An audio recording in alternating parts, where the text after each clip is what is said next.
Antarctica, a continent of mystery and natural wonders.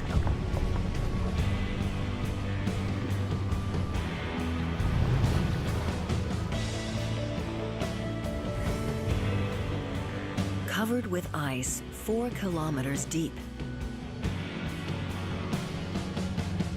Temperatures can drop to minus 93 degrees Celsius.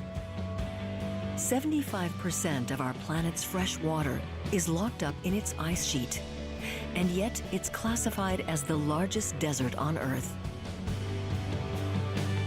This could be the only place in the world where diverse countries have rallied together in the name of peace and science to protect the environment. It is the fact that independent travel is not allowed below the 60th south parallel in any reasonable manner to make any determination as to whether Antarctica is the shoreline boundary circumscribing the known world, or whether Antarctica is simply a continent a little north of the true but unnamed southerly shoreline of the Earth's oceans. I suspect that Antarctica is the shoreline circumscribing the known world due to the unbelievable restrictions placed on travel there.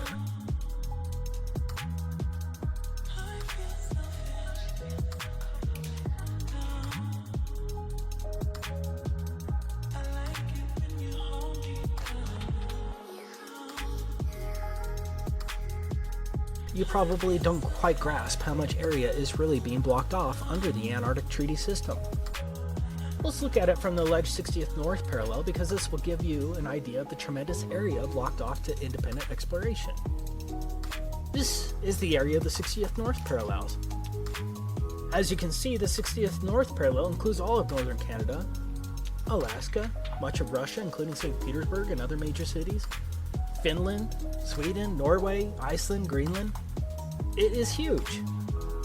Now, why in the world is this much area blocked off at the south? The Antarctic Treaty was executed in 1959 and has been in place ever since. Think about it. No country had any real alleged concerns about the environment at that time. One of the more interesting facts is that the Soviet Union also ratified the treaty, and did so from the beginning on December 1st, 1959. Do you really think the Soviets were truly concerned about the penguins and the fragile Antarctic environment? In other words, America, the USSR, and the rest of the major countries of the world remain partners in generally closing Antarctica throughout most of the so-called fake space race, the Cuban Missile Crisis of 1962, the fake moon landings, most of the Cold War, the Vietnam War, the Six-Day War, the Soviet-Afghan War, and the collapse of the Soviet Union, which at that time Russia continued as a signatory in 1992. That's some peculiar cooperation transcending international conflicts, don't you think? Do you really think that the vast resources and strategic military benefits of Antarctica were multilaterally put aside because of penguins? Even North Korea has been a signatory since 1987. For some strange reason, the Antarctic Treaty has remained sacrosanct for nearly 60 years, regardless of worldwide conflicts.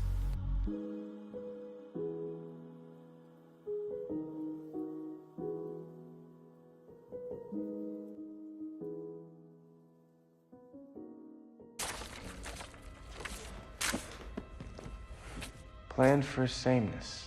Another trick? Actually, no. It's some kind of map. The Triangle of Rocks. Hey, that's real. My friend Asher saw it.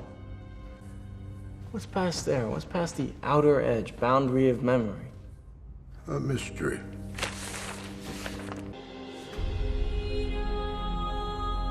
You mentioned a creed before. What is it? Nothing is true. Everything is permitted. We are literally a species with amnesia. We've forgotten an incredibly important episode in our own story. And there's a lot of reasons for that. Partly it's to do with cataclysms that the Earth has passed through, which have played a part in wiping the human memory clean. A lot of it has to do with human psychology. We have entrusted a particular group of scholars with interpreting our past to us.